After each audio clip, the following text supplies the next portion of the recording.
안녕하십니까. 일산 아파트 거래 1등 한성부동산입니다.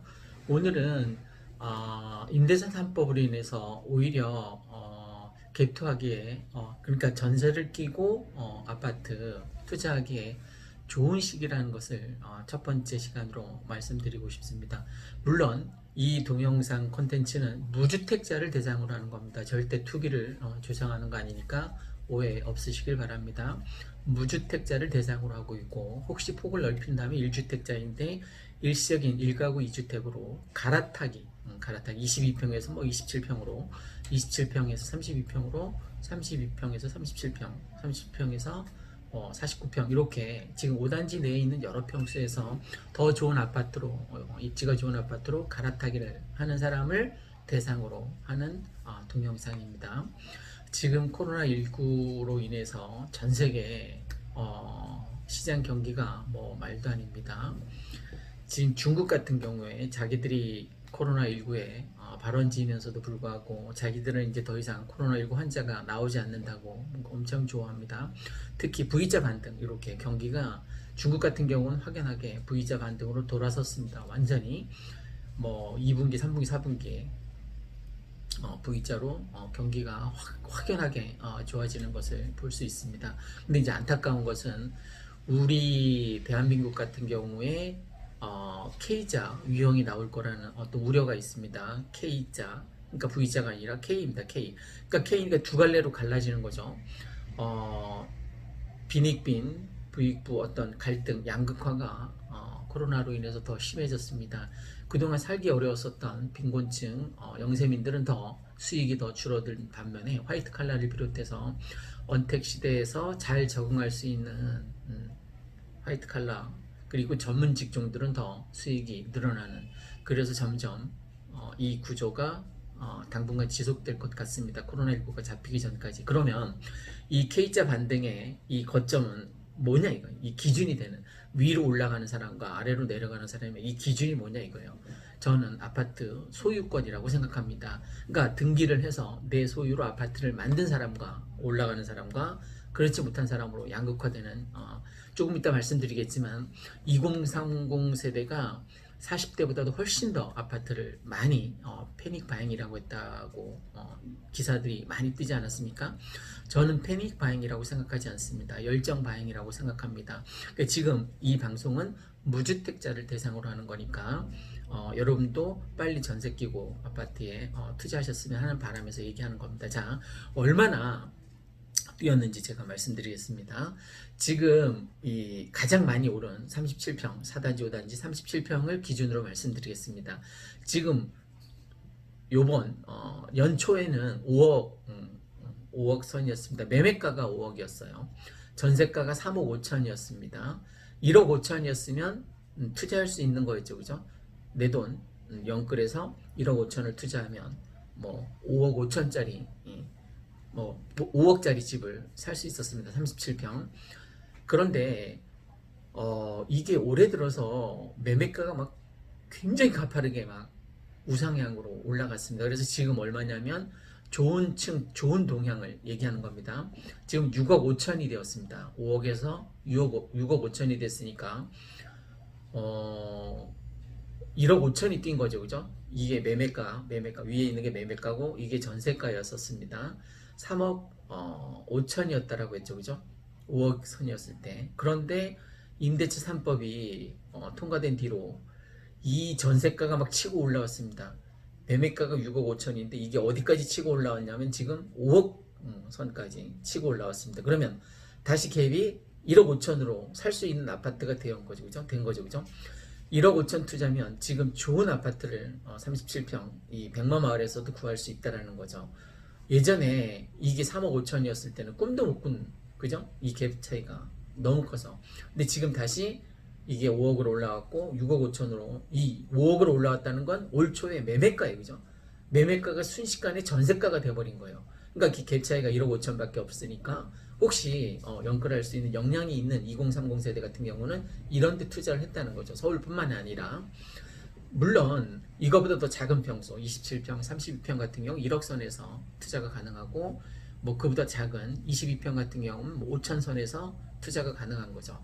그러니까 지금 3억대에서 이제 22평 매매가가 형성이 되는데 2억 5천까지 전세가가 치고 올라와서 5천만 원이면 100만 마을에서도 22평 내 아파트를 구해 놓을 수 있다는 거예요.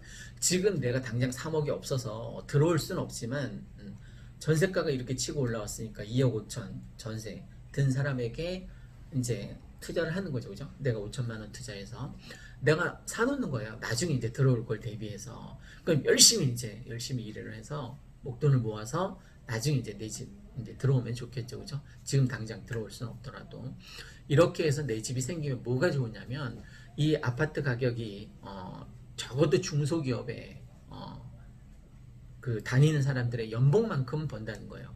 하루하루 뭐 월로 계산할 수는 없지만 1년 단위로 계산하면 그렇다는 겁니다. 수도권, 서울 수도권 아파트는 최소한 뭐 30평대 이상이면 더 좋을 것 같습니다. 30평대 이상은 확실하게 중소기업에 다니는 일반 직장인들만큼 번다는 거죠. 그러니까 K자로 경기가 이제 흘러갈 텐데 내가 집을 사서 아파트를 사서 반등할 것이냐 아니면 더 추락할 것이냐 이거는 뭐 여러분의 몫이라고 볼 수 있습니다. 무주택자라면 하루라도 빨리 사는 게 좋습니다. 그러면 이 아파트 가격이 언제까지 오를 것 같느냐 내가 누차 말씀드리지만 창릉 3기 신도시 이 백마마을 같은 경우는 창릉 3기 신도시 입주 때까지 내년에 1600세대 뭐 선분양한다고 하잖아요. 선분양 아파트에 가서 살 수 있습니까? 1600명은 그럼 구제 됐다고 합시다. 나머지 수십만 명은 어떻게 하겠다는 거예요? 도대체 대책이 안 서는 거죠. 그죠? 그러니까 계속 지금 전세 대란이고 전세가가 고공행진할 수밖에 없는 거예요. 지금 정부에서 전세가 많이 이 시중에 물량이 나오도록 뭐 배려하지 않는 한 이 대란은 끝나지 않을 것 같습니다. 그러니까 아파트 가격이 상승할 거라는 근거로 제가 2030을 한번 사례로 들어보겠습니다.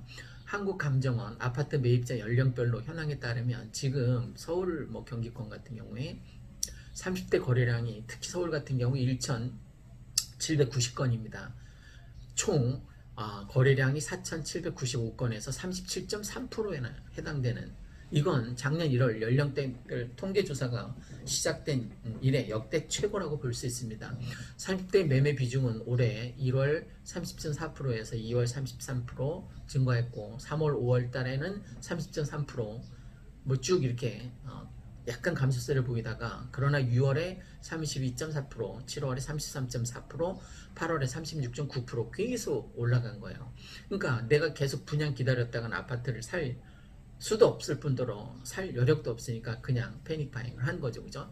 저는 물론 뭐 열정 바잉이라고 표현을 합니다만 연령대별 서울 아파트 매수 비중에서 30대는 작년 상반기 23.4%에서 27.5%로 보통 또 서울 주택시장에서 큰손이 40대보다도 낮거나 비슷한 수준이었는데 올해 들어서는 판이 확 바뀌었습니다. 40대에게 단 한 번도 이리자리를 내준 적이 없습니다. 아울러 20대 이하 서울 아파트 매수세도 강해지고 있습니다. 지난달 20대 이하의 서울 아파트 거래량은 204건으로 전체 거래량의 4.3%를 차지하고 있습니다. 30대 이하 매입 비중을 모두 더하면 41.6%니까 지난달 서울 아파트 매수 10건 가운데 4건 이상을 2030 세대가 사들인 셈입니다.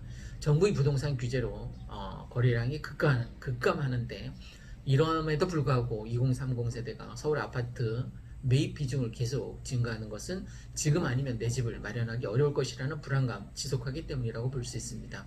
집값이 앞으로 계속 오를 것이라는 전망이 계속되자 젊은 층이 서둘러서 매수에 나서는 것입니다. 특히 국토교통부는 지난달 8일 3기 신도시 사전 청약 일정을 공개했습니다. 그럼에도 불구하고 젊은 층의 패닉 바잉, 거의 공황 매수 수준인데 이것이 진정될 기미를 기대했으나 역부족이라는 평가가 나오고 있습니다. 서울 아파트의 중저가 단지들이 키 맞춤을 계속하고 있고 또 집값이 내려간다는 체감은 없고 아이가 없거나 소득이 높은 젊은 층은 생애 최초 특별 공급을 노리기도 어려워서 집을 사려는 수요는 앞으로도 계속 늘어날 것이라는 거죠. 자, 오늘은 일산 아파트 거래 1등 한성부동산에서 지금 전세가가 치고 올라왔기 때문에 전세를 끼고 갭 투자 미리 아파트를 한 채 사놓는 게 정말 괜찮은 방법이라는 것을 말씀드렸습니다. 내일이면 늦습니다. 여러분이 행동에 옮기시길 간곡하게 부탁드립니다. 저를 위해서가 아니라 무주택자라면 여러분들을 위해서 진정성 있게 아파트 빨리 매수하셨으면 하는, 그러니까 앞으로도 갭투가 다시 성행할 것이라는 취지로 말씀드린 제 1탄이었습니다. 2탄에서 다시 찾아뵙겠습니다. 감사합니다.